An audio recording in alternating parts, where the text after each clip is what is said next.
ओम नारायण नारायण नारायण नारायण। ओम नमो ब्रह्मादिभ्यो ब्रह्म विद्या संप्रदायकर्तृभ्यो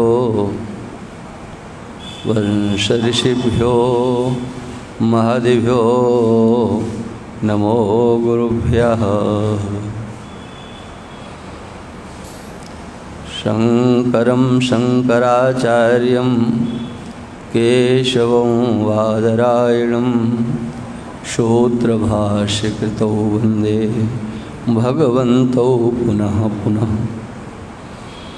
प्रशान्तभावं शिवमद्वितीयं प्रदायकं मुक्तिमखण्डबोधं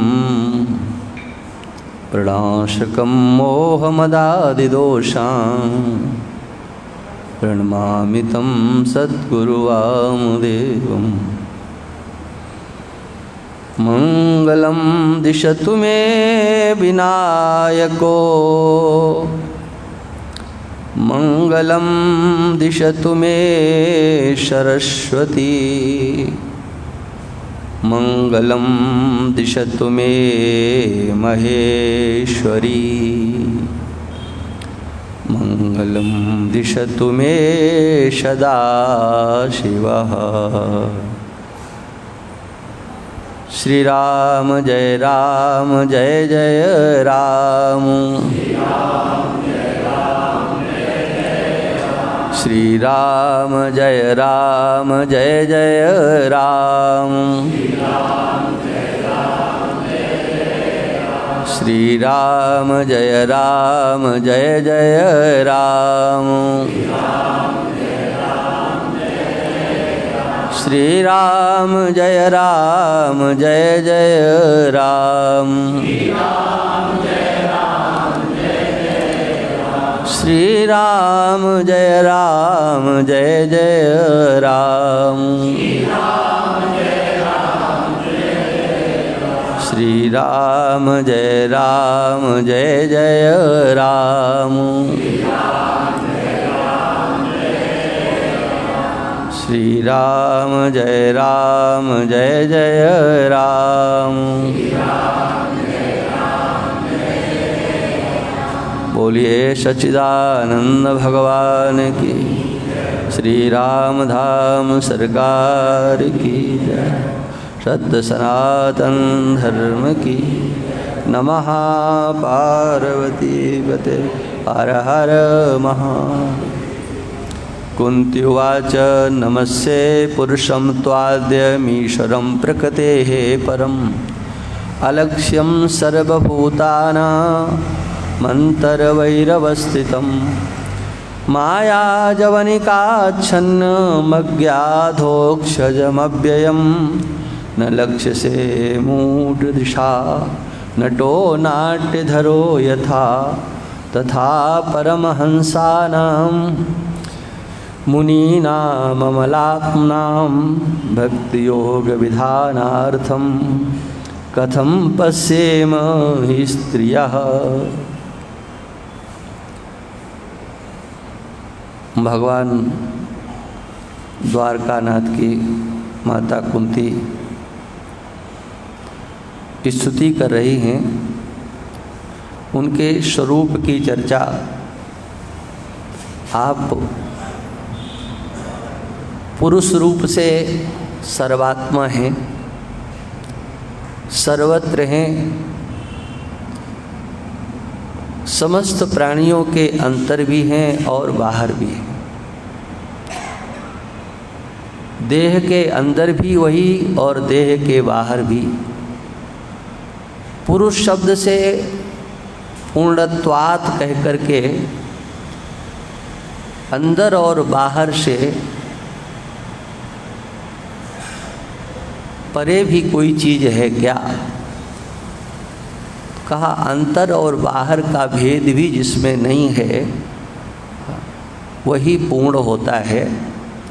इसलिए मंत्र आता है पूर्णमदः पूर्णमिदं पूर्णात् पूर्णमुदच्यते पूर्णस्य पूर्णमादाय पूर्णमेवावशिष्यते। सब प्रकार से जो पूर्ण होता है रहता है उसी को पुरुष कहते हैं। ऐसा जो परमात्मा है, जो सर्वत्र उपलब्ध होने योग्य है, लेकिन फिर भी वो उपलब्ध नहीं हो सकता, उपलब्ध नहीं हो पाता है। अलक्ष्यम, वो अलक्ष्य है, उसे लक्ष्य नहीं बनाया जा सकता। लक्ष्य जितना भी होता है वो सावयव वस्तुओं का ही होता है। अधोक्षज तो अलक्ष्य होता है, जो इंद्रियों का विषय नहीं है वह अधोक्षज। भगवान इंद्रियों के विषय नहीं है, माने किसी भी करण से उसको ग्रहित नहीं किया जा सकता। अंतर रहते हुए भी अंतर अंतःकरण से भी उसे ग्रहित नहीं कर पाते हैं। वह किसी भी प्रकार से न मन से न बुद्धि से ग्रहण किया जा सकता है। मन समेत जही जान न बानी, तरक न सकई सकल अनुमानी। वेदांत में एक प्रक्रिया के अनुसार ये कहा जाता है कि नहीं, वो लक्ष्य तो होता ही है। युक्ति से पंचदशीकार कहते हैं कि युक्ति से भी जीवात्मा और परात्मा की एकता, परमात्मा की एकता सिद्ध की जा सकती है। युक्त्या संभावितैकता, परात् परात्मनोरेवं युक्त्या संभावितैकता। परमात्मा और जीवात्मा की युक्ति से एकता सिद्ध की जाती है। तो युक्ति से सिद्ध करने का तात्पर्य क्या होता है? युक्ति से बुद्धि में हमारी बात आ जाती है। जीवात्मा और परमात्मा में कोई भेद की विभाजक रेखा किसी भी प्रकार से खींची नहीं जा सकती। लेकिन ये बात समझ में नहीं आती। जब परमात्मा के सिवा दूसरी कोई वस्तु है ही नहीं, वही है, तो फिर लक्षणा कैसी? न लक्ष्य से, वो लक्षणा से भी कैसे लखा जाएगा?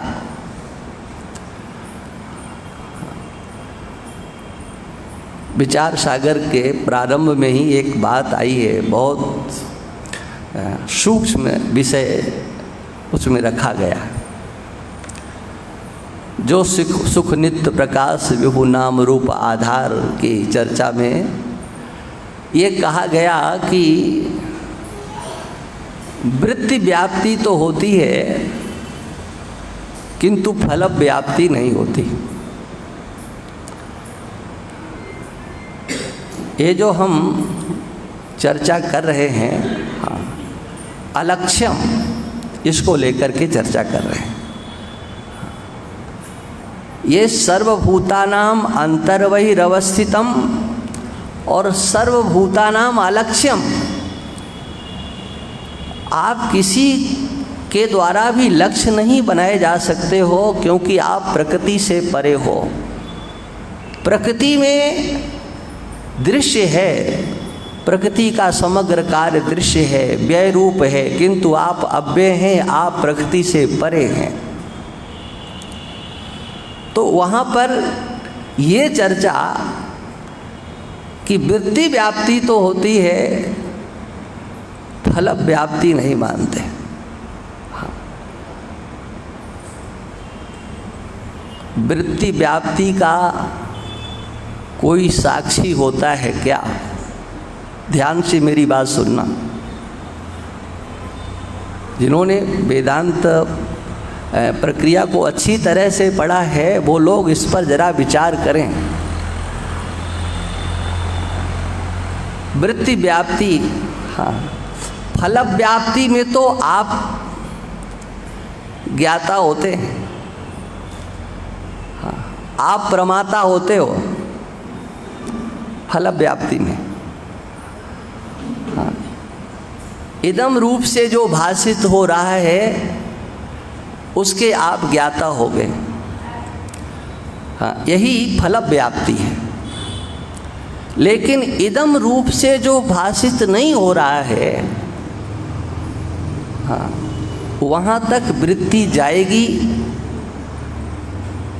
तो फिर वृत्ति की स्थिति क्या होगी? देखो, योग दर्शन में एक बात प्रारंभ में ही कही गई है, योगस चित्त वृत्ति निरोधा, ये द्वितीय सूत्र है अथ योगानुशासनम के बाद। योग का अर्थ है वृत्ति का निरोध कर देना। वृत्ति का निरोध कर देने का अर्थ क्या है? वृत्ति रहेगी कि नहीं रहेगी? हाँ, वृत्ति का भाव होगा या वृत्ति का अभाव होगा? तो योग दर्शन के तृतीय सूत्र में ये बात स्पष्ट होती है, वृत्ति तदाकार होती है, तदा दृष्टु स्वरूपे वस्थानम। वृत्ति का निरोध का अर्थ वृत्ति को मात्र रोकना नहीं है, रोकना नहीं है। हम रोक लेंगे, वृत्ति को कहीं जाने नहीं देंगे। हाँ, उस वृत्ति की जो स्थिति है वो क्या होगी? और जब वृत्ति का निरोध नहीं होता है तो उसकी स्थिति क्या होती है? हाँ,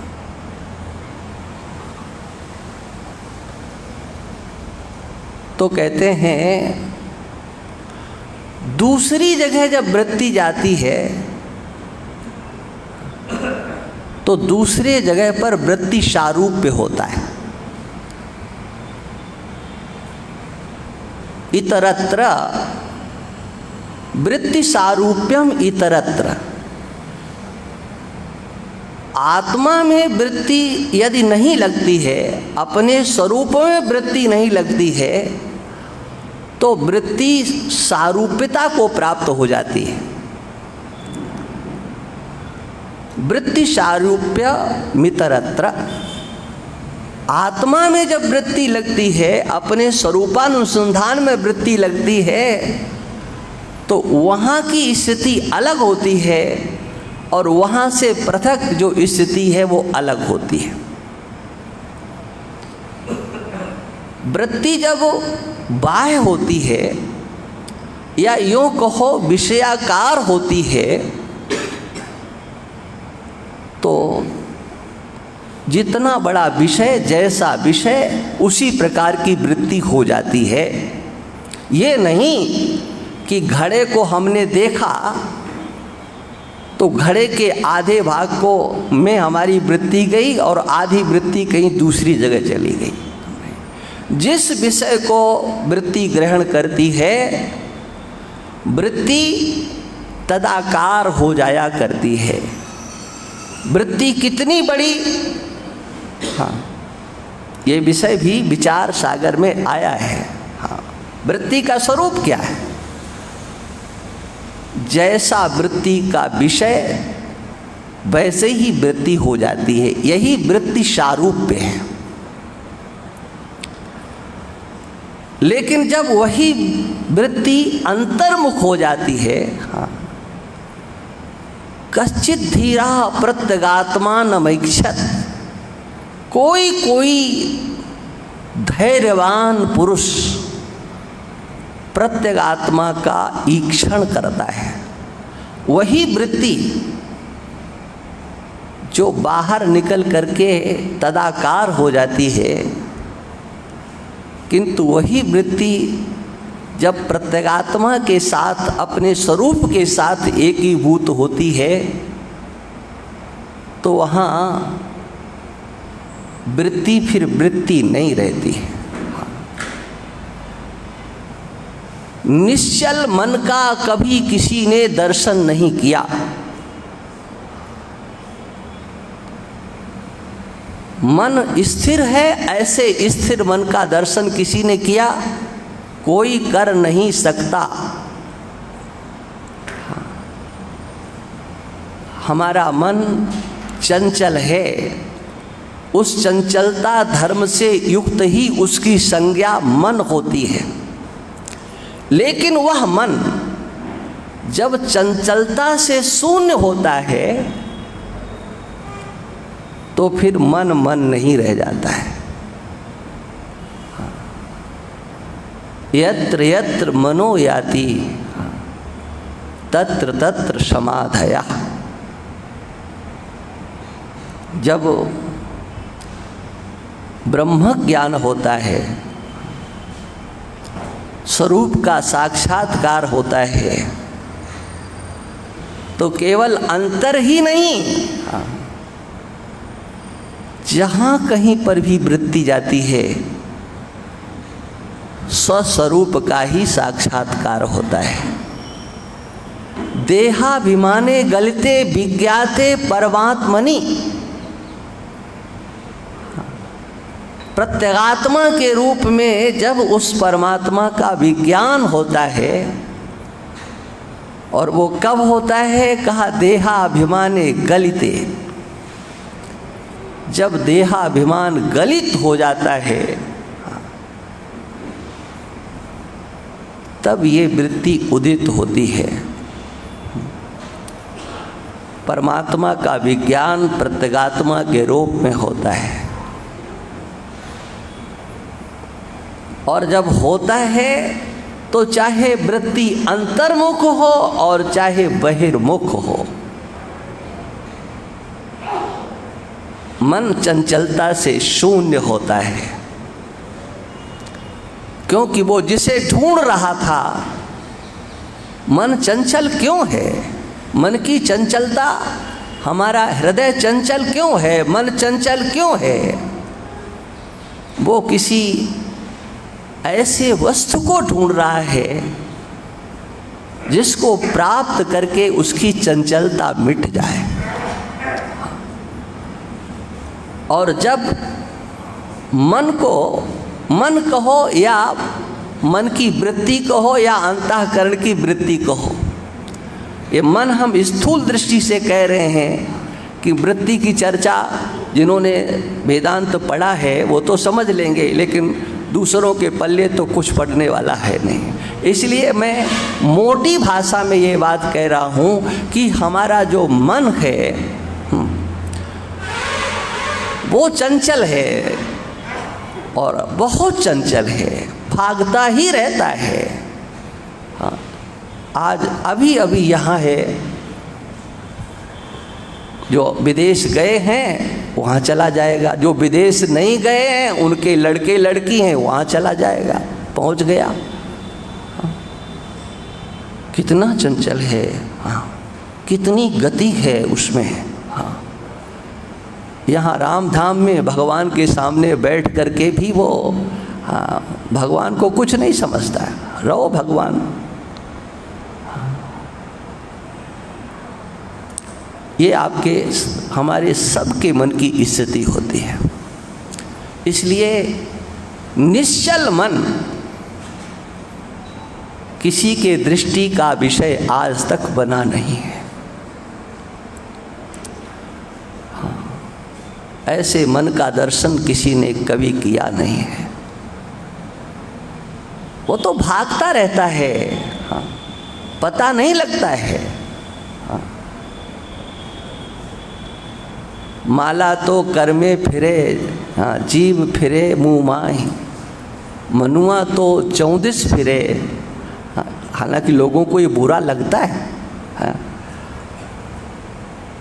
हम तो अच्छा मानते हैं कि चलो कोई जपो या मत जपे, कम से कम लिए तो रहे। हाँ, कभी न कभी तो जपेगा ही।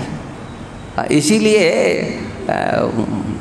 लोग सुनने के लिए आते हैं तो जिनको बताया जाता है कि माला को नहीं छोड़ना, हाँ, तो श्रोताओं को भी पकड़ा देते हैं, और जो कथावाचक होते हैं महाराज वो भी हाथ में माला डाल, माला सुमिरनी में डाल करके कथा करते हैं। हाँ, माने माला भी फेरते जाते और कथा भी करते जाते, है ना। हाँ, आप लोगों ने देखा होगा कि वो माला भी फिरती है और कथा भी होती है। फिरती कि नहीं फिरती, श्रोता भी जो उनके सामने बैठते हैं सब माला लेकर के कथा सुनने के लिए। हाँ, लेकिन कबीरदास जी कहते हैं कि ये तो भाई कोई बात नहीं हुई। हाँ, हम नहीं कहते, उनकी बात है। हाँ, हाथ से माला फिर रही है, जीभ से कुछ कहा जा रहा है, लेकिन मन, ये तो बोले चारों ओर जा रहा है, मनुआ तो 34 फिरे। क्या इसी का नाम सुमिरन है? हाँ, देखो जो कुछ नहीं करते हैं, हाँ, उन निकम्मे लोगों को कुछ करवाने के लिए ये कहा जाता है हमेशा माला लेकर के रहो, तो कम से कम कुछ तो करेंगे, है ना। लेकिन यथार्थ तो नहीं है कुछ।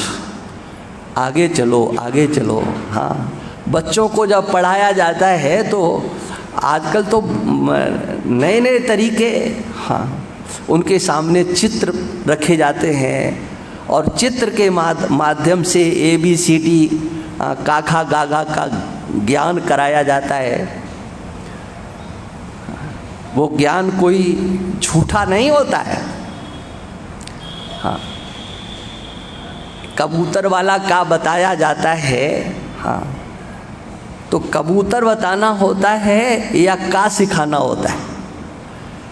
का को सिखाना होता है। हाँ, अच्छा, वो जब सीख जाता है तो आगे कभी प्रश्न करता है कि तुम लोगों ने कितना गलत पढ़ाया था हमको। ये कबूतर वाला का, हाँ, गधे वाला का, है? कभी प्रश्न करता नहीं, करता है। क्यों? वो भी समझ जाता है कि मेरी बुद्धि में ये अक्षर ज्ञान कराने का इससे कोई और सरल उपाय नहीं। हाँ, वहीं बंध करके नहीं रहता है। हाँ,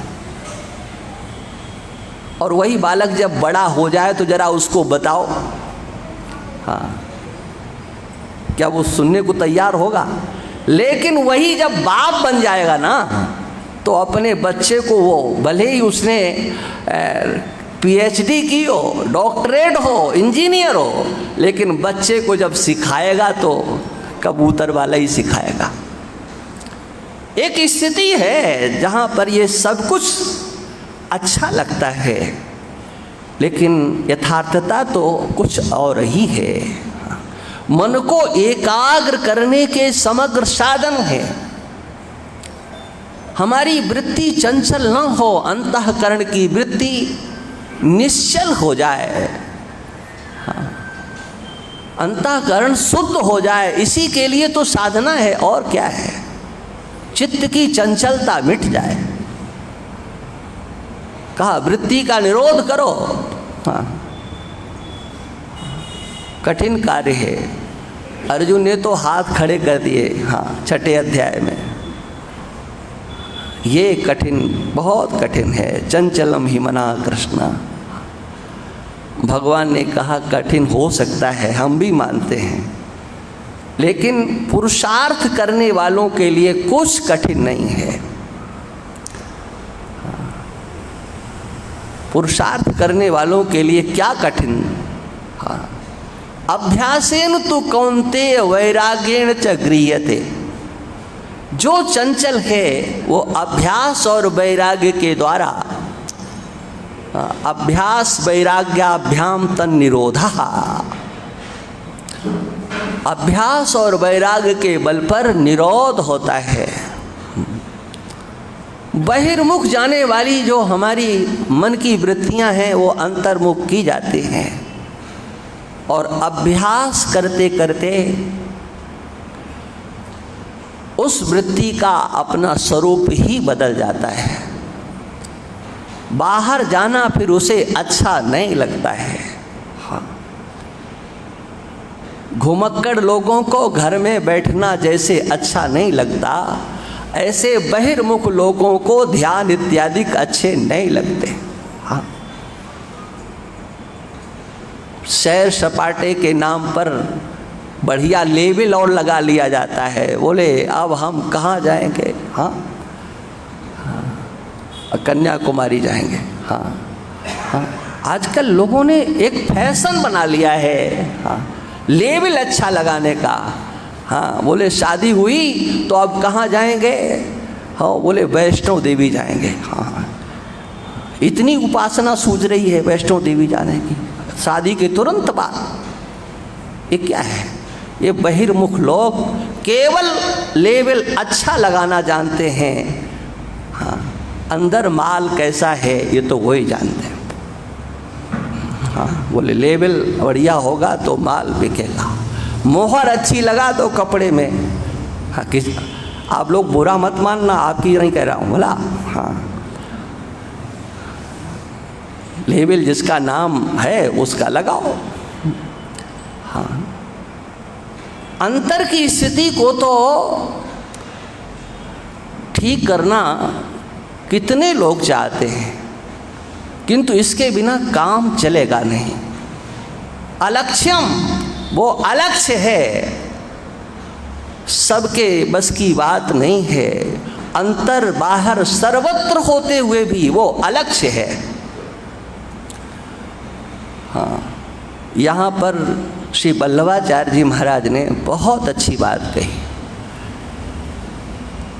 वेद का वैदिकत्व सुरक्षित रखने के लिए, हाँ, ये माता कुंती ने कहा कि वो अलक्ष्य है, वो सर्वत्र है,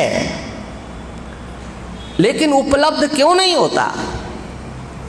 अंदर भी वही, बाहर भी वही, और अंदर बाहर के भेद से शून्य, उसके सिवा और कुछ नहीं। किंतु क्या सबको दिखाई पड़ता है?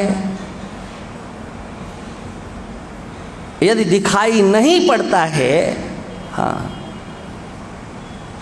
अलक्ष्य ही है, तो मुंडक श्रुति ऐसा क्यों कहती है? हाँ, ब्रह्म तल लक्ष्य मुच्यते।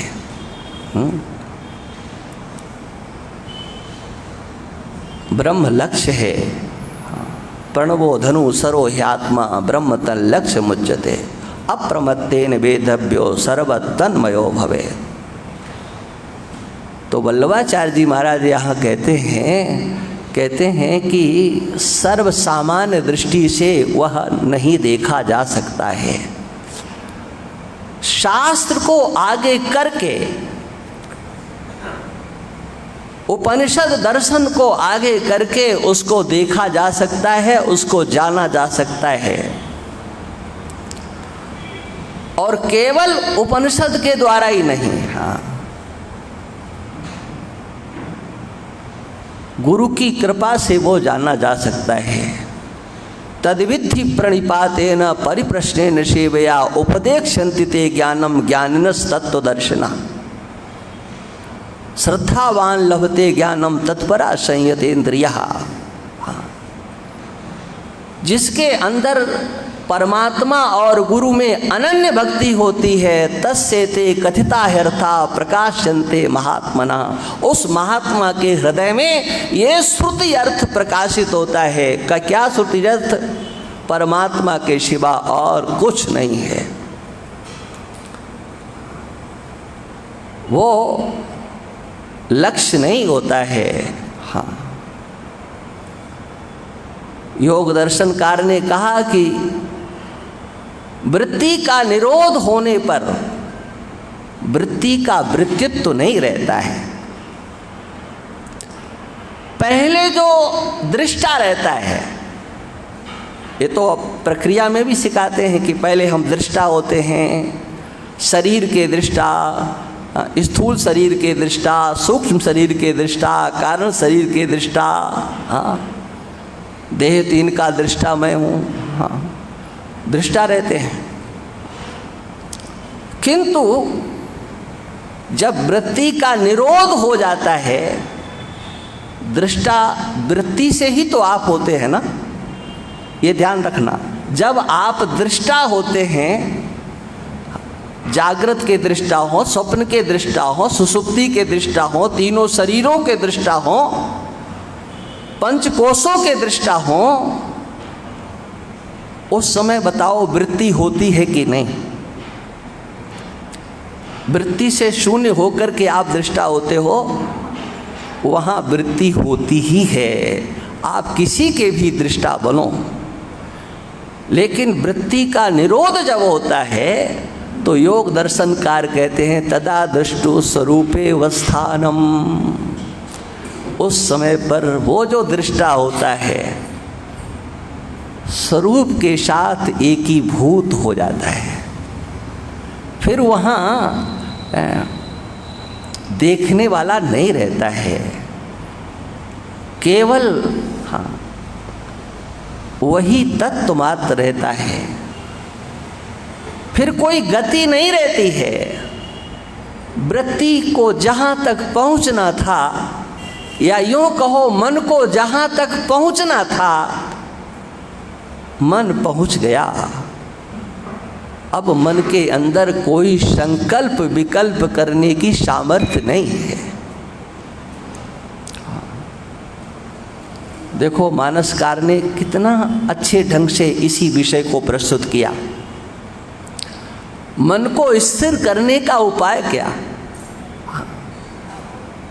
तो वो कहते हैं कि ये मन, जब तक इस मन को अपना अंतर सुख प्राप्त नहीं होता है, तब तक ये मन चंचल रहता है। इसके सामने कुछ भी डालो, निज सुख बिनु मन होय कि थीरा, परस की होय विहीन समीरा। इस मन को जब अपना सुख प्राप्त होता है तो ये स्थिर हो जाता है। तदा दृष्टु स्वरूपे वस्थानम, वो वृत्ति शून्य स्थिति होती है। और फिर उस स्थिति में कोई भी विषय सामने आता है तो बस वही दिखाई पड़ता है। देहाभिमाने गलते विज्ञाते परमात्मनि, यत्र यत्र मनो याति तत्र तत्र समाधयः। उसे सर्वत्र वही दिखाई पड़ता है, उसके सिवा और कुछ है नहीं।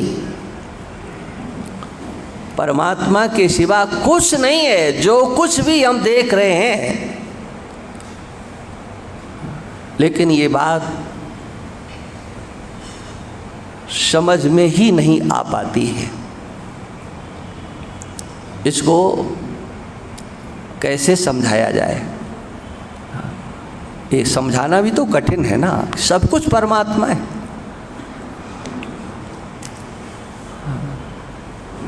श्री वल्लभाचार्य जी महाराज कहते हैं, कल मैंने इस विषय को कहा था कि उसका ज्ञान सुलभ है, लेकिन ज्ञान को लेने वाला दुर्लभ है और ज्ञान कराने वाला दुर्लभ है।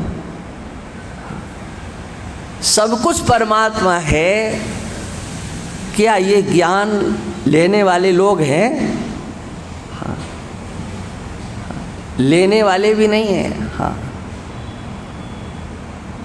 और कराने वाले भी, उनका भी अभाव है, वो दुर्लभ हैं। हाँ, दोनों ही दुर्लभ हैं। सब कुछ परमात्मा है, ये ज्ञान लेने वाले भी दुर्लभ, और सब कुछ परमात्मा है, ये ज्ञान कराने वाले भी दुर्लभ हैं। हाँ, आश्चर्यवत् पश्यति कच्चिदेनामाश्चर्यवद् वदति तथैव चान्यः, आश्चर्यवच्चैनमन्यः शृणोति श्रुत्वाप्येनं वेद न चैव कश्चित्। ये आश्चर्य ही है जिसको स्वरूप का साक्षात्कार हो जाए। बल्कि स्वरूप का साक्षात्कार हो गया है और कोई ऐसा कहता है, हाँ मैंने तो उसे जान लिया है, मैं जानता हूँ, तो श्रुति भगवती कहती उसको कह दो कि तुम नहीं जानते हो। हाँ, श्रुति भगवती ने कहा जो ऐसा कहता है हाँ कि मैंने तो ब्रह्म को प्राप्त कर लिया है, जान लिया है, तो समझ लो ये झूठ बोल रहा है। हाँ, यस्या मतम मतम तस्य मतम यस्य न वेदशः अविज्ञातम विजानताम विज्ञातम अविजानताम। हाँ, केनोपनिषद में। हाँ, मतम यस्य न वेदशः, जो कहता है कि जान लिया है। क्या जान लिया है, किसको जान लिया है? हाँ, वो अभी अधूरा है। हाँ, दूसरे आरोपित करें कि हमारे गुरुजी महाराज ब्रह्मज्ञानी हैं, ठीक है, बढ़िया है। हाँ, शिष्य को तो ऐसा कहना ही चाहिए। हाँ, अच्छा, ब्रह्मज्ञानी हैं आपके गुरुजी की ब्रह्म है?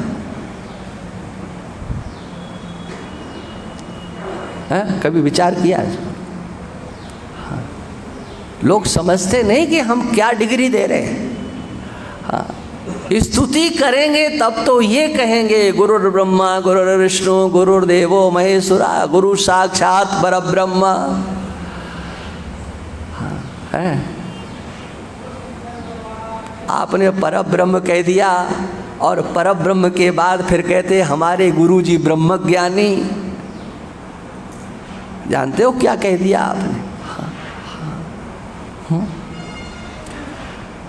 वो क्या है तुम जानते ही नहीं हो। ये तो केवल परिकल्पनाओं में बह रहे हो कि हम बढ़िया से बढ़िया शब्द प्रयोग करें। हाँ, लेकिन उस बढ़िया में भी घटियापना दिखाई पड़ता है जब विचार करोगे। हाँ,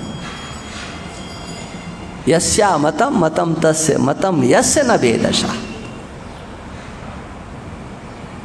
आप कहते हो मैंने जान लिया है, तो नहीं जाना है।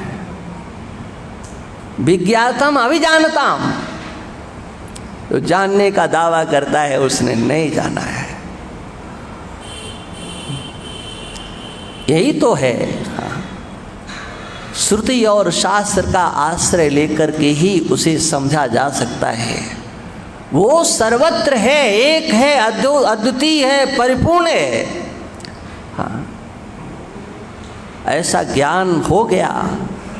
हाँ, ज्ञान हुआ है कि ज्ञान का अभिमान हुआ है। कभी कभी हाँ, जितना ज्ञान नहीं होता उससे ज़्यादा अभिमान आ जाता है। बृहदारण्यक में एक कथा आती है। एक बड़ा अच्छा विद्वान था। हाँ, तो वो काशी नरेश के पास चला गया और काशी नरेश से जाकर के कहा कि मैं आपको ब्रह्म विद्या का उपदेश करने के लिए आया हूँ। तो उसने तुरंत अपने सेवकों को आदेश दिया कि इनको 1000 गायें अभी दे दो। जैसे दान दिया जाता है। हाँ, बोले ये आप क्यों दे रहे हो? अरे कहा महाराज, हाँ, आश्चर्यो वक्ता। हाँ, हाँ, कोई ये कहे कि मैं ब्रह्म का उपदेश करूंगा, इससे बड़ा आश्चर्य क्या?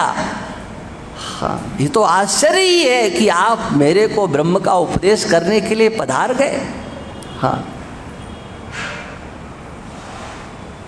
इसलिए पहले दक्षिणा ले लो, बाद में भी देंगे, लेकिन आपने कहा हम उपदेश करेंगे, दक्षिणा पहले ले लो। हाँ, और वहाँ कहानी ये आती है कि उसने ब्रह्म का उपदेश करना प्रारंभ किया। राजा तो स्वयं अपने आप में पूर्ण था। हाँ, उसने कहा बस इतना ही, बहुत बड़ी आख्यायिका है। हाँ, अंत में जब वो अपना उपदेश पूरा कर चुका तो कहा कि ये भी नहीं, ये भी नहीं, ये भी नहीं, ये भी नहीं, सब का निषेध किया। तब उसने कहा कि अच्छा आप जानते हो? बोले हाँ बताता हूँ, आओ। हाँ, हम तुम्हें अब बताते हैं कि ज्ञान कैसे होता है, उसकी विधा क्या है। हाँ, ये इसलिए कि कभी कभी ज्ञान के साथ साथ में हाँ अभिमान भी आ जाता है, लेकिन जहाँ अभिमान आता है वहाँ ज्ञान होता ही नहीं है।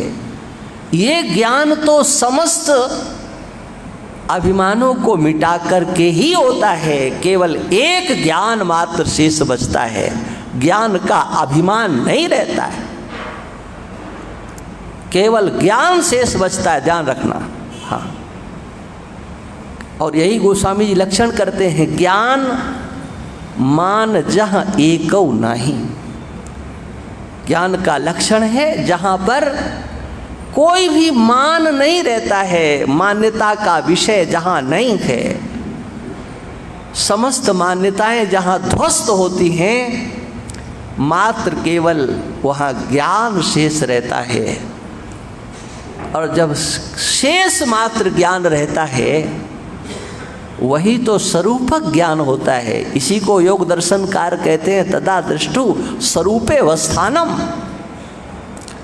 जो स्वरूप स्थिति है वो स्वरूप स्थिति क्या होती है? हाँ, ये स्वरूप स्थिति क्या है? हाँ, ज्ञान मात्र जो अवशेष रहना है, हाँ, यही स्वरूप स्थिति है। भागवत में एक बार नहीं, एक जगह नहीं, अनेक जगह पर आया है। हाँ, ज्ञान मात्रम परम ब्रह्म, हाँ, सुखम च निर्गुणम ब्रह्म, तमात्मान अवेहि माम। वो ज्ञान ही ब्रह्म है, ज्ञान ही परमात्मा है। वो अखंड अद्वितीय ज्ञान सर्वत्र, जिसका साक्षात्कार परमात्मा सर्वत्र है। लेकिन ये बात समझ में सहसा आती नहीं है। कैसे हम मान लें ये नाम रूपात्मक जगत, हाँ, ये सब परमात्मा ही है। एक दृष्टांत के माध्यम से जरा समझने का हम लोग प्रयास करेंगे, और वो आप सबका अनुभव है, जल्दी समझ में आ जाएगा। इसे समझ लिया तो बहुत सी समस्याएं सुलझ सकती हैं। इस वेदांत दर्शन के मार्ग पर चलने में आने वाली जिन जिन समस्याओं का सामना करना पड़ता है, उन सब का समाधान हो सकता है। देखो, चर्चा तो सुनी सुनाई है, आप सबका अनुभव है। नींद आप सबको आती होगी, नहीं आती होगी तो लाने का प्रयास करते होंगे। सपना भी आप सब देखते ही होंगे। जो सपना नहीं देखते हैं उनको हम अपनी बात नहीं समझा रहे हैं। ये पहले कह दें। हाँ, कोई कहे हमें तो सपना ही नहीं आता, तो जिनको सपना नहीं आता है उनको हम ये समझा ही नहीं रहे हैं। हम बात उनके लिए कह रहे हैं जिनको सपना आता है। हाँ, आता है सो जाता है। हाँ, सपना आया, यही तो कहते हैं। लेकिन ये सपने की सृष्टि बनाने वाला ये जो स्वप्न है, हाँ हाँ, जिसको आप लोग सपना बोलते हो, हाँ, उसका शुद्ध शब्द तो स्वप्न है। हाँ, लेकिन छोड़ो स्वप्न को, सपना याद रखो। हाँ, तो ये जो सपना है या स्वप्न है, इसको आप रचते हो क्या? बनाते हो? सोच करके सोते हो कि आज सपने में ये देखना है? नहीं सोचते हो। हाँ, जो नहीं सोचते हो वो सब आप देखते हो। बनाने वाला कौन? वो भगवान की सृष्टि है क्या? हाँ, वो आपके मन की सृष्टि है। आपके मन के द्वारा वो पूरा का पूरा सपना बनाया गया। ये आपके मन की सामर्थ्य है। आपका मन कितना बलवान है, ये क्या नहीं कर सकता। मनेव मनुष्याणाम कारणम बंध मोक्षयोः। आपका मन कितनी बड़ी सामर्थ्य रखता है, वो एक नई सृष्टि बना देता है। सपने में आपको भगवान भी दिख सकते हैं, आपके गुरुदेव भगवान दिख सकते हैं, आपको संत महापुरुष दिख सकते हैं। वो भगवान, गुरुदेव भगवान, वो आपको सब सपने में दिख सकते हैं। हाँ, दिखना अच्छी बात है, लेकिन जो उसका प्रचार प्रसार करते हैं ना, हाँ, वो तो महाराज दूसरों को पागल ही बनाते हैं। अच्छा सपना आया वो तो तुम कह देते हो, और जो बुरा आता है सो कहते हो, नहीं कहते हो। हाँ, बोले भगवान हमारे सपने में आ गए, बहुत अच्छा हुआ। लेकिन वो भगवान कौन से थे? वो तुम्हारे मन के बनाए हुए थे। वो गुरुदेव भगवान भी तुम्हारे मन के हैं। वहाँ पर मन ही सब रूपों में, आप अपने मन की सामर्थ्य को देखो, कितना मन शक्तिशाली है।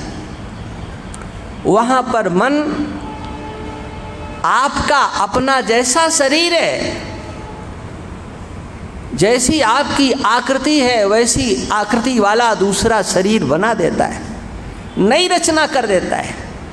जागृत में आप दुखी हो सकते हो, लेकिन सपने में वो ऐसा दृश्य रच देगा कि वहां आप सुखी हो जाओगे। जागृत अवस्था में आपके शरीर में दर्द होता है, लेकिन स्वप्नावस्था में दर्द शून्य शरीर की रचना करेगा। हाँ, और उसमें आपका तादात्म्य हो जाता है। और केवल आपके शरीर की नहीं, जाने कितने मनुष्यों की, पुरुषों की, स्त्रियों की, सबकी रचना कर देगा। और वो मन पर्वत, सागर, गंगा, यमुना, ये जितना भी संसार है, सूर्य, चंद्र, नक्षत्र, जो आपने तीनों लोकों 14 भुवनों में है और उसे सुना है, देखा है कि नहीं देखा है? हाँ, विदितम अविदितम वा, जानते हो कि नहीं जानते हो, सुना है कि नहीं सुना है, उस सब की रचना आपका मन करता है।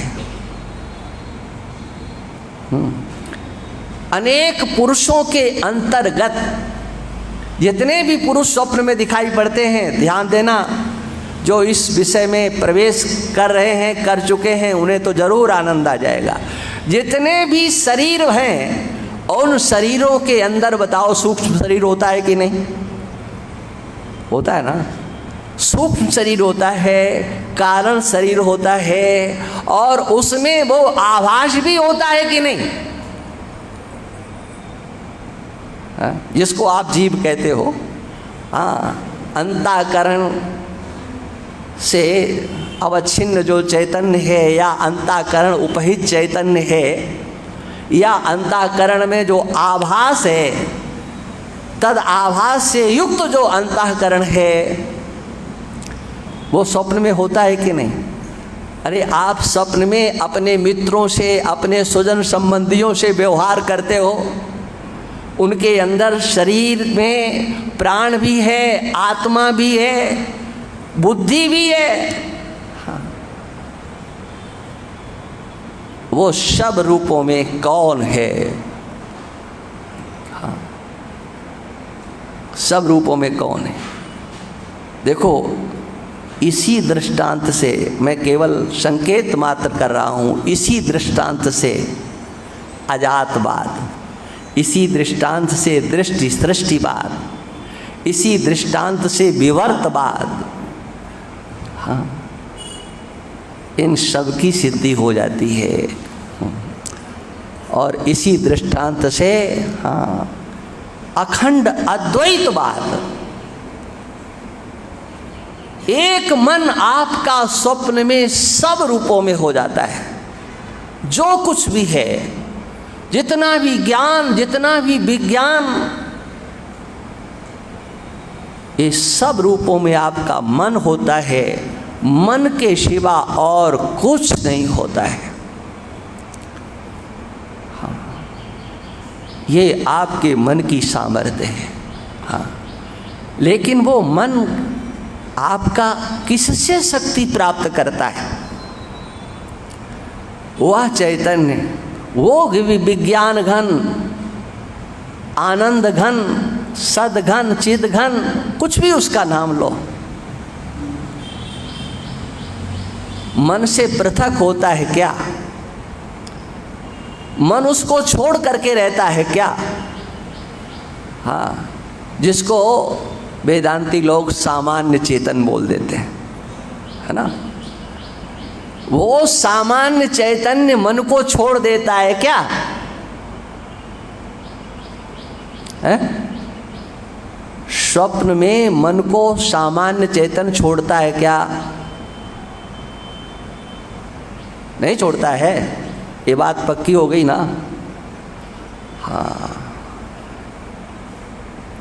कोई कठिन बात नहीं है, समझने लायक है। वो सामान्य चैतन्य वहाँ मन के साथ रहता है, और केवल मन के साथ नहीं रहता है, मन के द्वारा जितनी परिकल्पना की जाती है वो समग्र सृष्टि में, वो मानस सृष्टि में, वो सामान्य चैतन्य भी व्याप्त रहता है।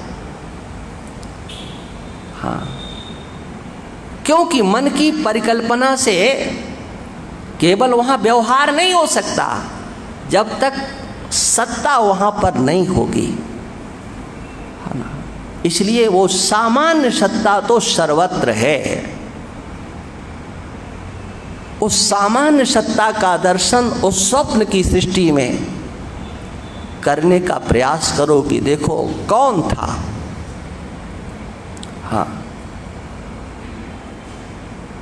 और देखो कभी कभी लोग ऐसा कहते भी हैं, अनुभव में आता है, मैं ही तो था। स्वप्न में आप थे कि नहीं थे? कर्ता के रूप में थे कि दृष्टा के रूप में थे? तब क्या कहते हो? दृष्टा के रूप में थे। अच्छा, ऐसा कौन सा दृश्य था जिसके तुम दृष्टा नहीं थे? तो समग्र दृश्य के साथ आपके ज्ञान की व्याप्ति है। ये बात किस लिए कही गई, इसको आप ठीक प्रकार से जब समझेंगे, अंतर शरीर में ये आपका मन जब इस प्रकार की संरचना करता है, उसके सिवा और कुछ नहीं होता है, तो बाहर क्या है? बाहर भी वही है, उसके सिवा कुछ नहीं है, एक अद्वितीय तत्व है। यथा स्वप्न प्रपंचोऽयं मयि माया विजिह्वता तथा जागृत प्रपंचोऽयं मयि माया विजिह्वतः। जैसे स्वप्न का प्रपंच ये सब मेरी माया की रचना है, ऐसे ही जागृत का प्रपंच भी ये सब परमात्मा की रचना है, इसके सिवा कुछ नहीं है। लेकिन ये बात समझने के लिए हम कहाँ तैयार होते हैं? अच्छा देखो, हमारी बात शायद आपके समझ में नहीं आई हो। 2 मिनट में आपका ध्यान भगवान कृष्ण की स्तुति हो रही है तो उनके लीला की ओर लेकर के चलते। वो कथा आप सबकी सुनी है, हाँ, कथावाचक भले ही भूल जाएं लेकिन आप कथाओं को याद रखते हो। जब अघासुर का भगवान ने उद्धार किया,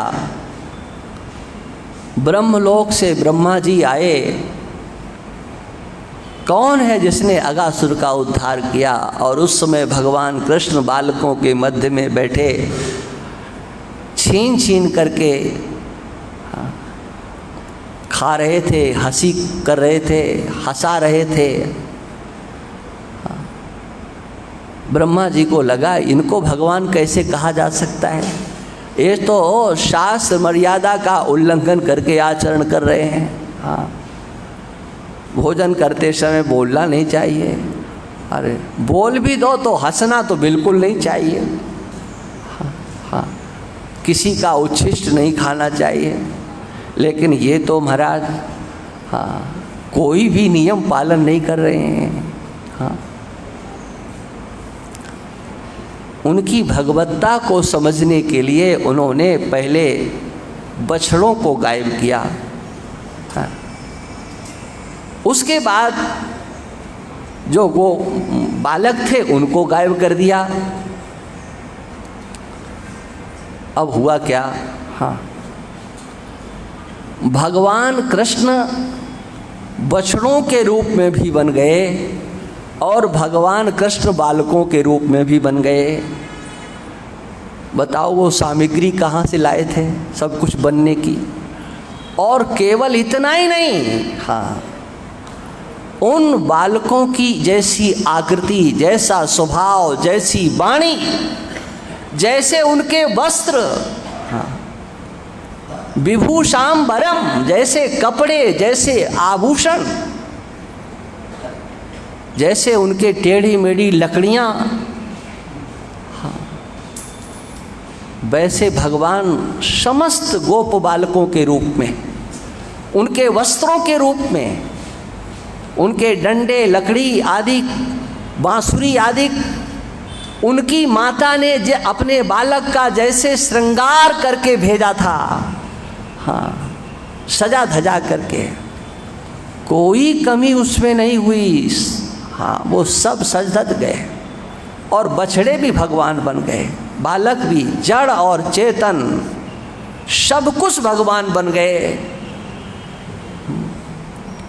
लगभग 1 वर्ष तक भगवान ये बन कर के रहे, बछड़े भी बन कर के रहे, बालक भी बन कर के रहे, कपड़े भी बन कर के रहे। हाँ, हम लोग तो ये समझते थे कि भगवान ने माखन मिश्री खाई। हाँ, 1 साल तक, हाँ, घास को भी भगवान ने चरा है बछड़े बन कर के। हाँ, हाँ, पोखरों का पानी भी पिया है, डांसों ने, मच्छरों ने भी उनको काटा होगा गौशाला में। हाँ, 1 आध दिन के लिए नहीं। वो सब क्या था? लेकिन बताओ किसने जाना कि ये हमारा बालक नहीं है, ये भगवान है? किसने समझा ये बछड़ा नहीं है, हाँ, ये कृष्ण भगवान है? सब कुछ तो भगवान ही थे। ये लीला किस लिए? ये बताने के लिए। हाँ, उपनिषद की उस श्रुति को सिद्ध करने के लिए, सर्वम विष्णुमयम जगत, सर्वम ब्रह्ममयम जगत, ब्रह्म ही वेदम सर्वम, जड़ और चेतन ये सब कुछ परमात्मा ही है। हाँ, लेकिन ये बात हम समझ नहीं पाते हैं, हमारी बुद्धि में ये बात आ नहीं पाती है, क्योंकि हम पहले तो ये सुनने के लिए तैयार नहीं, सुन भी लें तो समझने के लिए तैयार नहीं। हाँ, और समझ में भी आ जाए तो मानने के लिए तैयार नहीं। हाँ, समझ में तो मैं दावा करता हूँ, हाँ, कि मैं समझा सकता हूँ, लेकिन तुमने कसम खा ली है कि हम समझेंगे ही नहीं। हाँ हाँ, तो हम कैसे समझा दें? हाँ, बोले बात तो आपकी सब सही है। हाँ, एक कहावत कहते हैं ना गांव में लोग, हाँ, पंचों की बात सर माथे, लेकिन परनाला तो यहीं से बहेगा, है ना, है ना। बात आपकी सब ठीक है, लेकिन हम हाँ, जो सोचते हैं, जो मानते आए हैं, उसमें कोई संशोधन परिवर्तन करने को तैयार नहीं। उसके पीछे कारण क्या है? चलो अब इसकी चर्चा कल करेंगे। बोलिए सच्चिदानंद भगवान की जय। श्री राम जय राम, जय जय राम। श्री राम जय राम, जय जय राम।